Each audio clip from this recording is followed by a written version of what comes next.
आज का दिन में जो मैं मुद्दा उठाया ना बाबरी मस्जिद का, वो होगा नहीं होगा बाद में सोचिए। आज के दिन में ये सारा इंडिया का मुसलमान लोग मेरा साथ दे रहा है। मतलब यहाँ पे आपका मतलब सिर्फ मुर्शिदाबाद का मुस्लिम लोगों का सपोर्ट मिल रहा है या पूरा राज्य से? पूरा स्टेट का। पूरा स्टेट का मिल रहा है ना?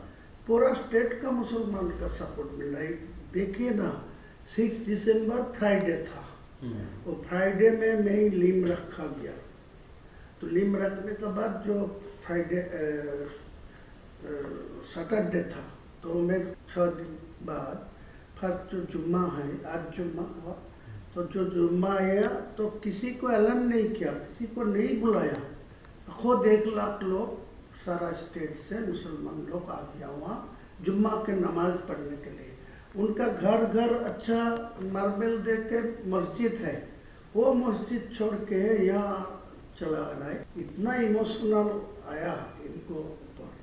वो स्टेट को भी तो आ रहा है, पास में झारखंड, बिहार, असम, त्रिपुरा, सब लोगों को कुछ न कुछ आने वाला है।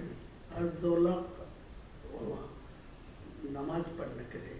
वो या कोई नमाज मस्जिद में कोई कंस्ट्रक्शन शुरू नहीं हुआ, वो फरवरी मंथ में होगा शुरू। लेकिन इतना इमोशनल है वो। फर्स्ट जुम्मा आएगी पिछला शुक्रवार, वो भी फ्राइडे में आ गया 1 लाख लोग। आज वो डबल हो गया 2 लाख लोग। मान लीजिए यहाँ पे आपको अगर इधर टीएमसी का हटाना है, ये आपका अगर इरादा है, तो यहाँ पे 2 डिवीजन करना पड़ेगा। एक है भाजपा को पास हिंदू का वोट, वो तो कंफ्यूजन हो ही जाएगा। और आप मैं जितना मुसलमान लोगों को मेरा पास वोट देने के लिए मैं आवाज उठा रहा है, तो ऑटोमेटिकली आपका हिंदू वोट आपका पास जाएगी, भाजपा का पास जाएगी। वो कैसे जाएगा? कैसा इससे कहेगा जो हिंदू लोग ममता बनर्जी को ऊपर भरोसा कर रहा है, वो अच्छा तरीका से मालूम है जो मुसलमान लोग को 100 से 90% चुनाव में ममता को पास है। तो वो वोट जो चुनाव से हट जा रहा है, जो मुसलमान वोट वहाँ से हट रहा है, तो वो हिंदू लोग और देखेगा जो वो ममता बनर्जी सत्ता में नहीं आएंगे, तो उनका एक ही ऑप्शन है जो बीजेपी को, भाजपा को। मैं सीधा बोलूँ कि जो मेरा को और वोट डालो, मैं वहाँ चीफ मिनिस्टर जो ही बनेगी, मेरा को निर्णायक भूमिका मेरा निर्णय चाहिए, मेरा हाथ पर आएगी, तो मैं अगले दिन चीफ मिनिस्टर जो होगी वो हिंदू लोग की होगी। मेरा कोई टारगेट नहीं है चीफ मिनिस्टर बनना, लेकिन जो लोग बनेगी उनको मेरा पास 80-90 294 से 80-90 मेरा पास रहेगी, तो मैं अगले दिन वो चीफ मिनिस्टर को सपोर्ट देने के लिए मैं एयर एजेंडा रखूँगा। मतलब भाजपा से अगर चीफ मिनिस्टर बनेगा तो आप सपोर्ट देंगे? पूरा सपोर्ट देगी, कोई दिक्कत नहीं। मैं ममता को किसी कीमत में नहीं आने देंगे। मान लीजिए ऐसा कुछ पोजीशन हो गया कि आपके पास मान लीजिए 50-60 आ गया और भाजपा का होगा तो टीएमसी के पास बराबर का होगा, तो उस वक्त अगर आप टीएमसी को वो ताकत लगाएगी मेरे को सपोर्ट लेने के लिए, लेकिन मैं नहीं दूंगी, मैं भाजपा को दूंगी। लेकिन आप अंडरग्राउंड में आपको सब जो एग्रीमेंट करने चाहिए कर लीजिए, कोई दिक्कत नहीं। लेकिन पहले मैं ये आपको खिलाफ भी बोलूँगी, इलेक्शन भाजपा के खिलाफ ही बोलना चाहिए, नहीं तो ये वोट इकट्ठा मेरे पास नहीं आएगी, फिर वो ममता बनर्जी को पास डाल देंगे। मेरा जितना ममता बनर्जी को खिलाफ बोलेंगे उतना ही भाजपा को खिलाफ बोलेंगे। वो लीडर ऑफ द अपोजिशन को साथ मेरा बात हुआ, और शुभेंदु अधिकारी, हाँ वो शुभेंदु अधिकारी बोला जो अब दिल्ली जाएगी 22 तारीख को बाद, मैं भी जाऊँगी, अलग करके आपको सेंट्रल लीडरशिप को साथ बात करा दी। फिर डायरेक्ट और जो मोहन यादव जी है ना, मध्य प्रदेश का मोहन यादव, वो मेरा साथ कनेक्शन रखते हैं। वो लोग बोला जो पीएमओ के साथ मेरा बात हुआ, आपको साथ कनेक्शन रखने के लिए वो वो लोग, उसका सीएम भी आपके साथ कनेक्शन रखता हाँ है। सीएम डायरेक्ट मुझे नहीं, हम लोगों को इन्फॉर्मेशन था आसाम का सीएम। आसाम का जमींदारी दिया, लेकिन बाद में पीएमओ आसाम को जोड़ के रखा, लेकिन डायरेक्ट मोहन यादव जी को मेरा साथ बातचीत करने के लिए, तो दोनों को ही मेरा कनेक्शन में है। आपको 100 से 110, 20 तक जा सकता भाजपा, लेकिन आपको 148 नहीं मिलेगा। जितने ही शुभेंदु अधिकारी जी बोली है उनको मैं बोला, तो बोले ठीक है आपको तो जोड़ के, और मोहन जी मुझे बताया जो आपको जो 70-80 जो सीट आपको मिलेगा तो डायरेक्ट आपको डेप्यूटी दे दूंगा, मेरा सीएम बोलेगा आपको डेप्यूटी, ठीक है डेप्यूटी सीएम, वो तो बढ़िया है। बढ़िया। नहीं ये तो ठीक है, ये हम लोगों की सोच यही है। तो ये कहना है कि ये जो मुस्लिम लोग हैं इनको तो आपको गुमराह करना है ना, इसको आपको कुछ हद तक जाके इसको बेवकूफ भी बनाना पड़ेगा। अगर आप बेवकूफ नहीं बनाएंगे तो वो उनका पास चला जाएगा। तो ये आपका पॉलिसी क्या है? पॉलिसी ऐसा ही है। देखिए मैं उनको भी बोला, शुभेंदु जी को बोला मेरा पास पैसा चाहिए, मैं मुसलमान को इकट्ठा करने के लिए, उनको चुनाव में मेरा पास वोट लेने के लिए, वो एक सीट में 3 करोड़ 4 करोड़ खर्चा होगा। वो जो टीएमसी वाला जो है सत्ता में है वो पैसा ज़्यादा नहीं देते, लेकिन आज के दिन में जो नया मेरा मुसलमान को जो उम्मीदवार खड़ा करेगी वो सब शिक्षित मतलब होगी, स्वच्छ भावमुक्ति होगी, मुसलमान को पास उनको ज़्यादा इम्पोर्टेंस भी है, लेकिन मेरा पैसा का जरूरत है। आपको टोटल कितना पैसे का जरूरत है जो आप ये आपका जो लक्ष्य है इसको पूर्ण कर सकते हैं? नहीं, पूरा लक्ष्य होगा 1000 मिलेगा तब बहुत, मतलब 1000 करोड़। तो ये जो है इसको मतलब कैसे आपको मतलब आपका प्लानिंग क्या क्या है? मतलब प्लानिंग ये यही पैसे है से आपका क्या आप कैसे इसको तोड़ेंगे? मतलब मुस्लिम वोट को कैसे तोड़ेंगे इस पैसे से? कुछ जगह मेरा जो गांव है जो जनरल है, इतना दिन से मेरा खिलाफ जो जितना बार मैं चुनाव लड़ा तो आपका पार्टी का कोई उम्मीदवार था, तो उम्मीदवार को पास ज़्यादा पैसा भी आ रहा है, लेकिन वो पैसा ग्रास रूट में वो यूज नहीं पहुँचा नहीं। लेकिन मेरा इतना ग्रास रूट में आदमी है, उनका घर कोई पैसा पहुँचेगी ना तो ये कोई बेअहमी नहीं करेगी। ये मेरा मतलब अगर पैसा अगर माइनॉरिटी बेल्ट में आ जाए और आपका यहाँ पे मुस्लिम वोटर्स है पहला से ही मेरा जो ऑप्शन रहेगी, मैं जो 1000 करोड़ रुपया आपको मांगते हैं ना, तो मैं 300 करोड़ रुपया में पहले से वो जो आपको बिहार में जो चुनाव नीतीश कुमार जी जो फॉर्मूला में किया, जो 1,000 करके 12 महीना में एक साल में 12,000 है, वो दे दिया 10,000 करके पर फैमिली, तो पूरे वोट तो आपका पास चला गया। मतलब आपका कहना है कि ऐसे ही आप उसको बेवकूफ बना, लेकिन वो लोग क्या इतना बेवकूफ बनेगा? जरूर बनेगा ना, आपका आप तो पास ज्यादा बुझेगा। मेरा आपको ज्यादा नहीं बोलूंगा, मैं आपको मेरा आज के दिन में आपको ये भरोसा दे रहा है, जो मेरा पास 1000 रुपया आप देगी तो आपको पूरा फायदा मिलेगा। मेरा ये भी आपको एग्रीमेंट करके देंगे, जो मेरा सीट तो 70-80 होगी, आपको 100 से 120 तक पहुंच जाएगी, तो ममता बनर्जी वो 100 से नीचे रहेगी।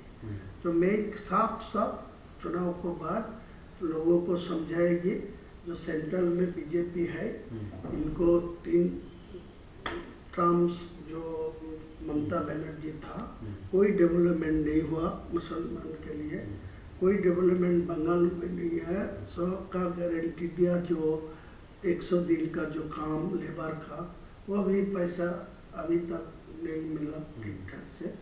सारे ये मुसलमान मेरा ऊपर पूरा भरोसा करेंगे, आपको याद दिलाते हैं। अगर आपका ग्रासरूट वाले जो मुस्लिम लोग हैं वो अगर उस वक्त अगर आपको बोले कि आप यहाँ पे बाबरी मस्जिद बना रहे हैं था, तो उधर तो बीजेपी ने हम लोगों का बाबरी मस्जिद को तोड़ा था, तो उसको हम लोग क्यों सपोर्ट दे, तो अब आप उसको कैसे समझे? मैं तो पहले से ही बोल रहा है, मैं चुनाव में मुद्दा उठाया जो आज का दिन में डायरेक्ट कोई टीएमसी को 150 में पहुँच देना चाहिए, तो वो भी बाबरी मस्जिद नहीं होने देगा। और भाजपा को 150 में पहुँच जाएगा तो भी डायरेक्ट मेजोरिटी मिलेगा, तो मेरा बाबरी मस्जिद नहीं होने देगा।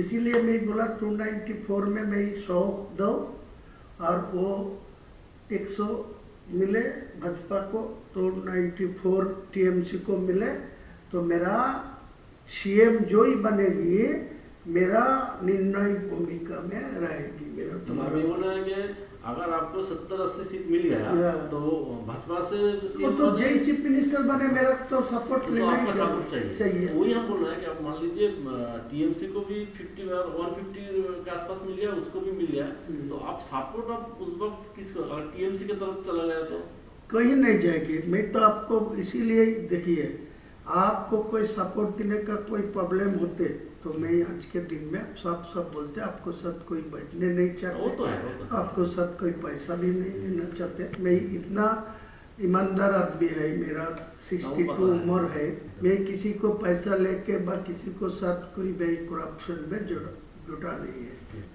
तो दादा हम लोग कंक्लूजन में आ जाते हैं कि यहाँ पे हम लोग कॉन्फिडेंस के साथ हायर अथॉरिटी को बता देते हैं कि आपका ये धनराशि चाहिए, ये अगर आपको अमाउंट मिल गया तो आगे जाके आप एटलीस्ट 50 to 60 वोट आप आपको जो आजाद देना है मेरा एक साथ में नहीं चाहिए, मैं पार्टली देना चाहिए। मैं जो 22 तारीख रैली में जो बाबरी मस्जिद का जो लिब रखा उसी दिन मेरा 82 लाख खर्चा होगा, तो उसी टाइम तो पैसा भी नहीं था ट्रस्टी में, ओनली फॉर 5 लाख था। मेरा बिजनेस का पैसा डाल के वो किया, तो आज के दिन में वो 6 से 7 करोड़ आ गया, मेटेरियल्स भी 2-3 करोड़ को आ गया, ईटा स्टोन। ये तो हम लोग देख रहे हैं वीडियो में इसमें कि आपका एकदम ऐसा ही चल रहा है। तो मैं आपको यही बोलते हैं जितना जल्दी है 2 करोड़ 200 करोड़ दे दीजिए मेरे को, साथ दिल्ली हो कोई ऐसा कॉन्फिडेंशियली कोई एग्रीमेंट ना, ये सुरेंद्र अधिकारी को साथ में फर्स्ट टाइम से बात हो रहा है, मैं फर्स्ट टाइम सब सुरेंद्र मेरा है, वो आपको पूछ लेगी तो मालूम हो जाएगी। नहीं, हम बोल रहे हैं कि ये जो फंड मतलब आपके पास आएगा, तो ये फंड आपको थ्रू सुरेंद्र अधिकारी आपको लेना है या आप डायरेक्ट इसको हैंडल करना है? डायरेक्ट करना चाहिए। तो वो कॉन्फिडेंस सुरेंद्र अधिकारी मुझे बताया जो आपको दिल्ली लेके जाओगे, दिल्ली को जो बंगाल का जो इलेक्शन के जो मोहन यादव जी मुझे बताया जो पीएमओ के साथ वो डायरेक्ट रिलेशन में है, और वो हेमंत बिश्व शर्मा जी असम का चीफ मिनिस्टर भी उनको साथ है, वो पीएमओ जी मेरे को साथ रिलेशन रखने के लिए डायरेक्ट करा। तो वो भी बोला मैं दिल्ली में मध्य प्रदेश भवन में वो बुला लेंगी बात करेंगे, लेकिन उनको साथ मेरा कोई पैसा के लिए बातचीत नहीं हुआ। वो यही बात बोला जो आपको मेरा। तो आप एक काम कीजिए, जहाँ पे भी आपको पैसे के लिए पूछा जाएगा यही अमाउंट ही बता दीजिए जी, वरना क्या होता है ना, मान लीजिए हम तो आपका तो हम लोगों को इमेज खराब आप तो जानते हैं, तो आप हर एक जगह में ना यही अमाउंट, तो हम इसको ही प्रपोजल में हम लोग रखेंगे, ठीक है। और है दादा यहाँ पे जो सीट है, देखिए हर एक सीट में तो मुस्लिम वोटर इक्वल नहीं है, कोई जगह में 10% है तो कोई जगह 50% है तो कोई जगह 80%। वो भी आपके काम पर आएगी, कोई 20% होगी वो मैं उम्मीदवार खड़ा नहीं करेंगे, वो तो 80% हिंदू मेजोरिटी सीट है, वो आपका ही फायदा मिलेगी। जो मेरा 135 या 45 सीट में जो चुनाव लड़ेगी ना, जो हवा में मेरा पास जो वोट हो रहा है वो जो आवाज़ उठेगी, मुद्दा उठेगी, उसी टाइम जो 20% आए वो भी उनको पास चुनाव में वोट नहीं डालेगी, वो कांग्रेस को पास, सीपीएम को पास ठीक है। जो वोट डालेगी तो वो तो फायदा भाजपा के ही मिलेगी। आप लोग सपोर्ट करेंगे ना? करेंगे। मैं तो बोला आप ये एग्री होगी, मेरा को ये मदद करेगी तो आप भाजपा को जहाँ बैठ के जितना नेता को सब बैठ के, लेकिन ये कॉन्फिडेंशियल इलेक्शन का टाइम था, ये किसी को खुलना नहीं चाहिए, पता नहीं होना चाहिए कि आपके साथ बीजेपी का सहयोग कोई है। ये होने का तो मेरा रिजल्ट खराब हो नहीं, ये होने से तो आपके पास से मुस्लिम लोग निकल जाएगा। वो बोलेगा जो इनको पर्सनल इंटरेस्ट में ये सब किया। ठीक। मैं तो वो कोई खुलना नहीं, मैं चैलेंज करके तो बोलूंगा, लेकिन मेरा को साथ आपका एग्रीमेंट होगा, साइन होगा, मैं इलेक्शन का बाद आपका चीफ मिनिस्टर होगा, जिसको भी आप निर्णय लेंगे मैं खुलना सपोर्ट देंगे, लेकिन मेरा कुछ दफ्तर तो बनना ही चाहिए मुसलमान लोगों के लिए होगा, तो मेरा क्या दिक्कत है? कोई दिक्कत नहीं, मैं ओपन बोल रहा हूँ। जो ममता भाजपा कोई चीफ मिनिस्टर होगा, मेरा कोई दिक्कत नहीं है, कोई प्रॉब्लम नहीं। तो आप ही आपको वोट तक यहाँ पर आपको अंदाज से आपको शुभेंदु अधिकारी के साथ रिलेशन रखना है, लेकिन ओपन में आपको उसको गाली भी दे, वो तो बातचीत करके रखा, वो भी मेरा खिलाफ बोल रहा है। हाँ। वो भी काल बोला परसों, वो बोला जो मैं इनको भी जो बाबरी मस्जिद का लिम रखा तो वो मैं 150 तक पहुंचने दीजिए, मैं चीफ मिनिस्टर होने दीजिए तो इनको मैं रोक दूंगा, इनको बाबरी मस्जिद नहीं बनने दूंगा। वो तो बोलना ही चाहिए, तो मेरा कोई दिक्कत नहीं है। मुस्लिम लोग बेसिकली ना बहुत इनोसेंट होता है। हाँ, बहुत। तो इसको बेवकूफ बनाना बहुत आसान है, ये उसी सबको बोल रहे हैं। आज के दिन को 100 मुसलमान से 80 मुसलमान को मेरा खिलाफ कोई बोलेगी तो आपको तोड़ के मारने जाएगी, देख लीजिए आप परीक्षा करके, ऐसा ही हालत। आप उनके इमोशन को पकड़ लिया, ये जो बाबरी मस्जिद वाला इमोशन है इसको पूरा पकड़ लिया। इसीलिए तो मैं जानबूझ के ये, वो तो आपको कुछ आदमी मेरे को धमकी दे रहा है, बोला वो बाबरी मस्जिद को छोड़ दीजिए, तुम हुमायूं को नाम पर करें, तुम दूसरा को नाम पर ले हुए, लेकिन वो दूसरा नाम पर छोड़ेगी तो इमोशनल टूट जाएगी। आज का दिन में जो इमोशन है बाबरी के नाम पे है, लेकिन बाबर क्या वो मेरा बाबर को साथ कोई लेना देना नहीं है, वो एक मस्जिद था, इसी इनको पास इमोशनल है। जो मस्जिद तो था अल्लाह का घर, बाबर से आपको लेना देना नहीं। अच्छा, और यहाँ पे दादा मान लीजिए ये बाबरी मस्जिद कोई वजह से नहीं बन पाया तो आगे जाके क्या हो सकता है? देखिए, एक सच बात है, जो आज का दिन में जो आया, मैं तो फरवरी में ये शुरू कर दूंगी, सारे प्रकल्पों तो मैं अभी शुरू नहीं करेंगे, सिर्फ वो बाबरी मस्जिद का फरवरी से शुरू करेंगे, स्टार्ट होगी। स्टार्ट होने का 5% काम चलेगी वो चुनाव को टाइम तक, तो चुनाव खत्म हो जाएगी तो काज चलेगी। कोई ऐसा हालत आएगी जो सरकार मेरा ऊपर निर्णय हो सकती होगी तो उनको समझा के वो मस्जिद बना देगी, कोई दिक्कत नहीं। कोई रोक दिया, कोई कोर्ट में जाके रोक दिया, कोई किसी को लिए रोक दिया तो मेरा को ऊपर पे वो गुस्सा नहीं आएगी, वो बोला ये तो हर कोशिश किया। या हो सकता है, या आप मान लीजिए 5% करके आपको तो वोट मिल गया, अभी जाके अगर तो दूसरे किसी से केस डालवा दीजिए, कोई केस डाला के कोई रोक देगा तो मेरा क्या कोई तो ये तो मेरा इलेक्शन के फायदा है, वो आपको बोला ना, मेरा दिमाग ऐसा ही है। मैं 62 प्लस उम्र है, मैं 43 इयर्स से मैं पॉलिटिक्स पे है,